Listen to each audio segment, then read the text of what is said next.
After defeating Jannik Sinner in the China Open, Alcaraz lost to Czech superstar Thomas Macaque in the quarterfinals of the Shanghai Masters. Despite Alcaraz's astonishing 2 Grand Slam victories this season, it continued a streak of inconsistent play. After adding Wimbledon to his major championship count in July, Alcaraz swept the French Open earlier this year, defeating Alexander Zverev in straight sets. In one of the most surprising upsets of the season, Alcaraz lost in the second round of the US Open to Botic van de Zandschulp. He recently lost in the same level in the Paris Masters. Despite his inconsistent play in the second half of the season, the Spaniard benefited much from Federer's instruction at the Shanghai Masters.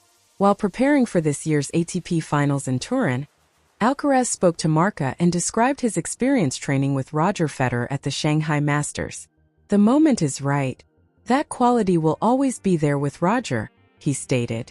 "He had no trouble playing me. He mentioned to me that he hadn't played with such enthusiasm since retiring. He smashed the ball with such grace and ease." Continuing, Alcaraz expressed his awe at Federer's skill level. "It appeared as though he had never retired," the Spaniard remarked. "It was clear that he was at his best when the point was extended, but I got the impression that he never really retired." Alcaraz took advantage of the chance to learn from a legend, while spending a lot of time with him in Shanghai. "I had the opportunity to collaborate with him, have conversations, and inquire about his career, its trajectory and accomplishments," he remarked.